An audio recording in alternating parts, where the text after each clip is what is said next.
அனைத்து பள்ளிவாசல் கூட்டமைப்பின் சார்பாக நடைபெறும் மாபெரும் கண்டன ஆர்ப்பாட்டத்தின் தலைவர், ஈத்கா கமிட்டியின் தலைவர், அருமை சகோதரர் ஜனாப் எம்.எஸ். ஜாகிர் ஹுசேன் அவர்களே, லாக்கா பள்ளிவாசலின் தலைவர் ஜனாப் டாக்டர் ஐ. ஜபகர் அவர்களே, கலாம் கல்வி சங்கத்தின் தலைவர் அருமை சகோதரர் அப்துல் நாசர் அவர்களே, டிஐஜியின் தலைவர் அருமை சகோதரர் சிராஜுதீன் அவர்களே, லப்பைத்திர பள்ளிவாசலின் தலைவர் அருமை சகோதரர் முகமது ஹலீம் அவர்களே, போதகேரி பள்ளிவாசலின் தலைவர் அருமை சகோதரர் நஜிபுதீன் அவர்களே, இப்ராஹிம் நகர் பள்ளிவாசலின் தலைவர் அருமை சகோதரர் கமாலுதீன் அவர்களே, பள்ளிப்படை மஸ்தான் பள்ளிவாசலின் தலைவர் அருமை சகோதரர் அமானுல்லா அவர்களே, ஓமாக்குளம் பள்ளிவாசலின் தலைவர் அருமை சகோதரர் தஸ்தகீர் அவர்களே, நவாப் பள்ளிவாசலின் தலைவர் அருமை சகோதரர் ஜவஹர் அவர்களே, ஓபி பள்ளிவாசலின் தலைவர் அருமை சகோதரர் சாதிக் பாட்சா அவர்களே, அண்ணாமலை நகர் பள்ளிவாசல் அருமை சகோதரர் அல்லாபக்ஸ் அவர்களே, எல்டிஎஃப் மர்கஸின் தலைவர் அருமை சகோதரர் தாஜுதீன் அவர்களே, சிதம்பரம் வர்த்தக சங்கத்தின் தலைவர் அருமை சகோதரர் அப்துல் ரியாஸ் அவர்களே, மற்றமுள்ள சகோதரர்களே, சகோதரிகளே, உங்கள் அனைவருக்கும் அஸ்ஸலாமு அலைக்கும் ரஹ்மத்துல்லாஹி வ பரகாத்துஹு. சகோதரர்களே, பசி என்றால் என்னவென்று தெரியும்.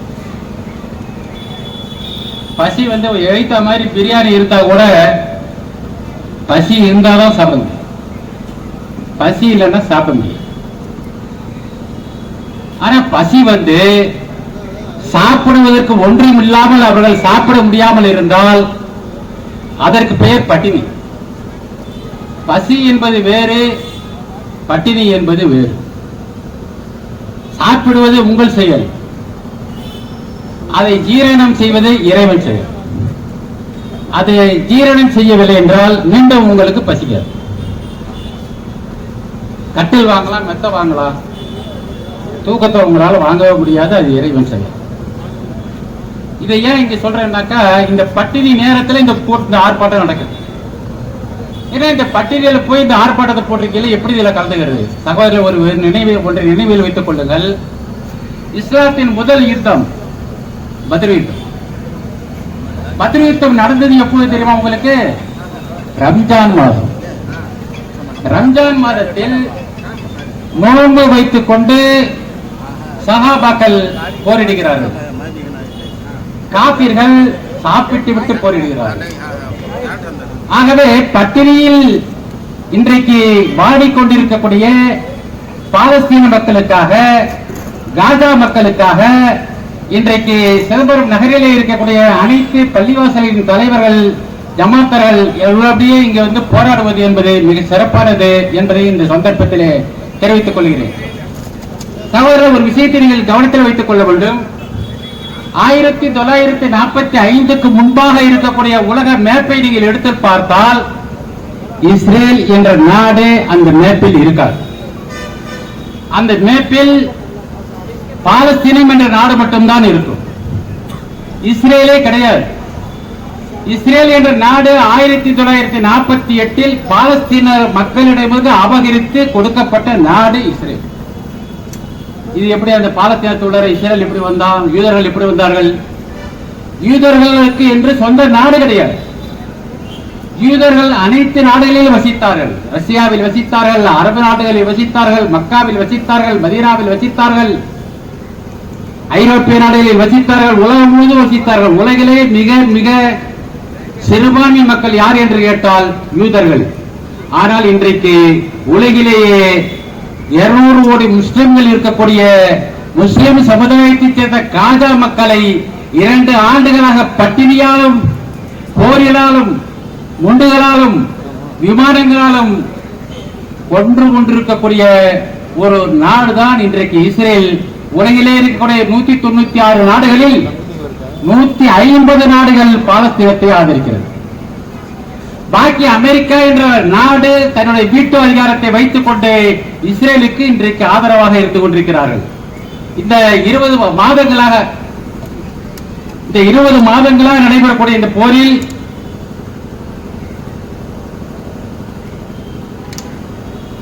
கொல்லப்பட்ட மக்களுடைய எண்ணிக்கை இதுவரை ஆயிரக்கணக்கான மக்கள் 64,000 பேர் இன்றைக்கு இதுவரை பலியாகி இருக்கிறார்கள். சகோதரர், ஒரு விஷயம், அதிலும் கொடுமையானது 17,000 பேர் குழந்தைகள், அதிலும் கொடுமையானது 11,000 பெண்கள். பெண்கள் எங்கேயாவது போருக்கு வருவாங்களா? 11,000 பெண்கள். குழந்தைகள் எங்கேயாவது போருக்கு வருவாங்களா? 17,000 குழந்தைகள். சரி, இந்த போர் செய்தி சேகரிக்க சென்றவர்கள் பத்திரிகையாளர்கள் 175 பேர், அவர்களும் கொல்லப்பட்டிருக்கிறார்கள். இந்த போர்ல சமாதானம் செய்வதற்கு சென்ற ஐநா சபை ஊழியர்கள் 125 பேர் படுகொலை செய்யப்பட்டிருக்கிறார்கள். 25,000 குழந்தைகள் பெற்றோர்களை இழந்து அனாதையாக இருக்கிறார்கள். சகோதரர்களே, உள்ளபடியே தமிழ்நாட்டின் முதல்வரை நாம் பாராட்ட வேண்டும்.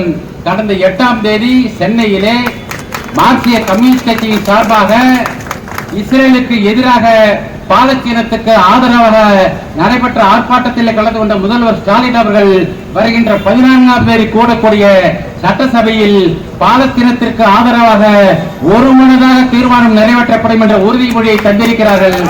ஆனால் எனக்கு என்ன சந்தேகமாக இருக்கிறது என்று கேட்டால், அந்த சட்டசபையில் தான் பாரதிய ஜனதா கட்சியும் இருக்கிறது. 4 எம்எல்ஏக்கள் இருக்கிறார்கள். இதை சொன்னவுடன், ஸ்டாலின் அவர்கள் சொன்னவுடன் உடனே அலி மேதாவி அண்ணாமலை அவர் என்ன சொல்றாரு தெரியுங்களா? நீ என்ன பாலஸ்தீனத்துக்கு போற?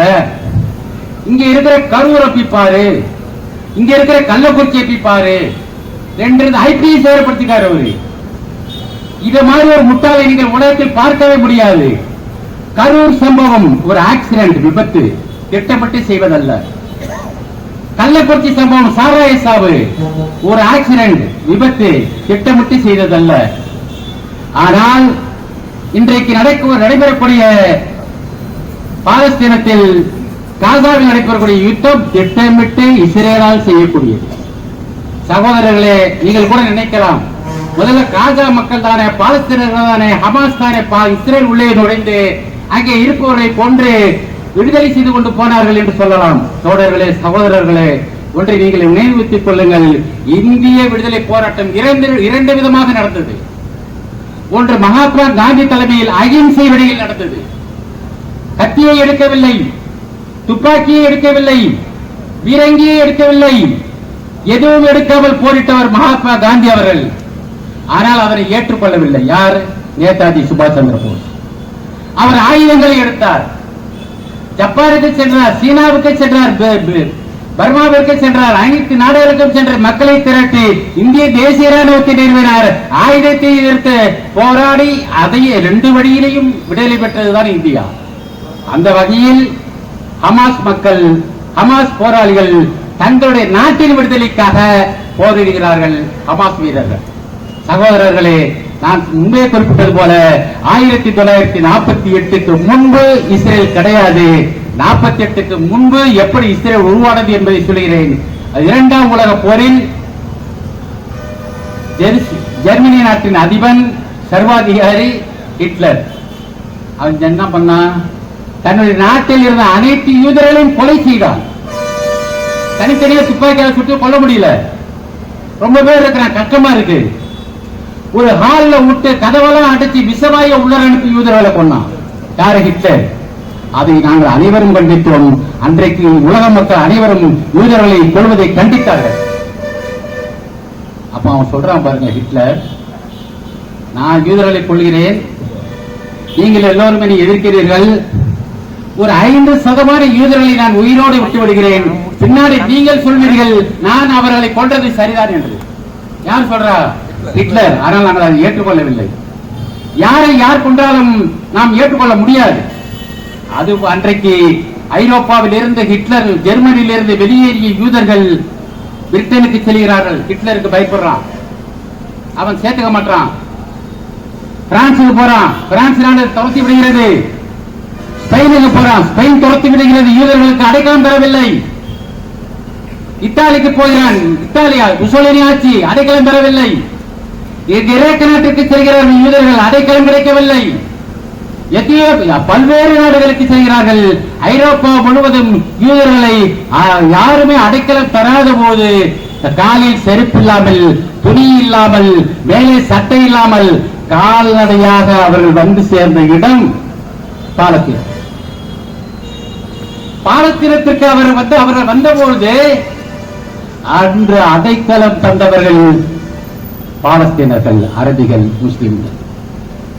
ஏன் கொடுத்தாங்க அன்னைக்கு அடைக்கலம்? எது கொடுக்கறான் தெரியுங்களா? நாமெல்லாம் நினைச்சுக்கிட்டு இருப்போம் இது அவங்களா பார்த்து இறக்கப்பட்டு கொடுத்தாங்க. இல்லை, அடைக்கலம் கொடுப்பதற்கு ஒரே காரணம் அவர்கள் முஸ்லிம்களாக காபிராக இருந்தாலும் சொல்லு, இந்துவாக இருந்தாலும் சொல்லு, கிறிஸ்துவனாக இருந்தாலும் சொல்லு, பணக்காரனாக இருந்தாலும் சொல்லு, பரதேசியாக இருந்தாலும் சொல்லு. இதுதான் இஸ்லாத்தில் சிறந்த செய்தி. இரண்டாவது, பட்டினியால் இருப்பவனுக்கு உணவளிப்பது. அதைத்தாங்க அந்த பாலஸ்தீனத்தில் இருக்கிற முஸ்லிம் செஞ்சாங்க. பட்டினோட வந்தா பாருங்க, யூதர்கள் பாலஸ்தீனத்துக்கு வந்தபோது அங்கே இருக்கக்கூடிய முஸ்லிம்கள் அஸ்ஸலாமு அலைக்கும் ரஹ்மத்துல்லாஹி வ பரக்காத்துஹு அவனுக்கு சொல்லி சோறு கொடுத்தான், தங்குவதற்கு இடம் கொடுத்தான், விவசாயம் செய்வதற்கு நிலம் கொடுத்தான், வியாபாரம் செய்வதற்கு இடம் கொடுத்தான், உணவு கொடுத்தான், விவசாயம் செல்ல நிலம் கொடுத்தான், தங்குவதற்கு இடம் கொடுத்தான். இத்தனையும் கொடுத்தவனிடம் அவன் யூதருடைய முக்கிய தொழில் என்ன தெரியுங்களா? வட்டி. வட்டி இஸ்லாத்தில் ஹராம், ஆனா யூதர்களுக்கு ஹலால். அதான் அவன் செய்யறான். யாருக்கு? தங்க இடம் கொடுத்தவனுக்கு வட்டிக்கு விடுறான். சம்பாதிச்சால சம்பாதிச்சு வட்டிக்கு விடுறான். முஸ்லிம்கள் கடன் வாங்குறாங்க, ஊதாரித்தனமான செலவு பண்றாங்க. நம்ம எல்லாம் என்ன நினைச்சுட்டு இருக்கிறோம்னா வட்டிக்கு பணம் கொடுப்பது ஹராம், வட்டி வாங்குவது ஹராம்னு நினைச்சுட்டு இருக்கிறோம். வட்டி கொடுப்பதும் ஹராம். இரண்டு விஷயங்களுக்கு மட்டும்தான் இஸ்லாத்தில் நீங்கள் கடன் வாங்க முடியும், கடன் வாங்க வேண்டும். வேற எதற்கும் நீங்கள் கடன் வாங்க கூடாது. ஒன்று, வைத்திய செலவுக்கு கடன் வாங்க. இரண்டு, வீடு கட்டுவதற்கு கடன் வாங்க. இந்த இரண்டை தவிர இஸ்லாத்தில் எதற்கும் கடன் வாங்குவதற்கு அனுமதி கிடையாது. ஆனால் பாலஸ்தீன முஸ்லிம்கள், அப்பாவி முஸ்லிம்கள் யூதர்களிடம் கடன் வாங்குகிறார்கள். நிலத்தை வைத்துக் கொண்டு, அடமானம் வைத்துக் கொண்டு கடன் கொடுக்கிறான். கடன் கொடுக்கின்ற போது அதன் நிலம் மூழ்கி விடுகிறார். கேட்க கொடுப்பான். நில மதிப்பு 100 ரூபாய் வச்சுங்க, 80 ரூபாய் வர வரைக்கும் கொடுப்பான். அப்புறம் கூப்பிடுவான், வட்டியில முடிவு வச்சு கொடுத்துறாமா, கொடுத்துருவான். இவன் நாணயத்த முஸ்லிம். கடனை வாங்கினால் திருப்பி செலுத்த வேண்டும். இது இஸ்லாம். கடனை திருப்பி செலுத்தாதவன் 5 கடமைகளை நிறைவேற்றினாலும் சொர்க்கம் செல்ல முடியாது. இது இஸ்லாம். ஆகவே கடனை திருப்பி கொடுக்கிறான், கடனை திருப்பி கொடுக்க முடியல, நிலத்தை கொடுக்கிறான், இல்லாட்டி வீட்டை கொடுக்கிறான். அப்படியே யூதர்களுக்கு ஒரு பகுதி உருவாகிறது, ஒரு பகுதி உருவாகிறது. உருவாவதால் அவன் 1948 அந்த யூதர்கள் அனைவரும் ஒன்று சேர்ந்து முஸ்லிம்கள் எதிராக பாலஸ்தீன ஒரு போராட்டத்தை நடத்தி இன்றைக்கு அந்த இஸ்ரேல் என்ற நாடு 48 உருவானது. இஸ்ரேல் மகாத்மா காந்தி அங்கீகரிக்கவில்லை, ஜவஹர்லால் நேரு அவர்கள் அங்கீகரிக்கவில்லை, உலகில் பல நாடுகள் அங்கீகரிக்கவில்லை. பாலஸ்தீனத்தை தான் அங்கீகரித்தார்கள். அன்றைக்கு அங்கீகரித்தது பாலஸ்தீனத்தை. இன்றைக்கு உலகத்தில் இருக்கக்கூடிய 150 நாடுகள் அவன் அங்கீகரித்திருக்க. நாம கூட இன்னைக்கு கூட இன்னைக்கு தொழுகிறப்ப சும்மால கேட்டார் ஒரு தலைவர் என்கிட்ட வந்து, ஒப்பந்தம் ஆயிடுச்சு, எதுக்கு வீணா போய் வெயில ஆர்ப்பாட்டம் பண்ணணும், கலைச்சிடலாமா? நான் சொன்னேன், ஒப்பந்தத்தை போட்டது உண்மை, கையெழுத்து போட்டது ஹமாஸ் உண்மை. ஆனா அதுல இருக்க விதிகள் சரத்துகளை சொன்னது ட்ரம்ப். நல்ல கவனத்தில் வச்சுங்க. இஸ்ரேல் பிரதமர் நெதன்யாகு முஸ்லிம் பாலஸ்தீனர்களுக்கு எதிரி. ஆனால் துரோகிகள் நிறைய பேர் இருக்கிறாங்க. யாருக்கு? பாலஸ்தீனர்களுக்கு. சவுதி மன்னர் துரோகி, குவைத் மன்னர் துரோகி, அபுதாபி மன்னர் துரோகி, துபாய் மன்னர் துரோகி, ஜோர்டான் மன்னர் துரோகி. எத்தனை முஸ்லிம் நாடுகள் இருக்கிறதோ அத்தனை முஸ்லிம் நாட்டு மன்னர்களும் துரோகிகள். இன்னும் சொல்லப்போனால் நாயகம் ஸல்லல்லாஹு அலைஹி வஸல்லம் அவர்கள் பேச்சு கேட்காதவர்கள்.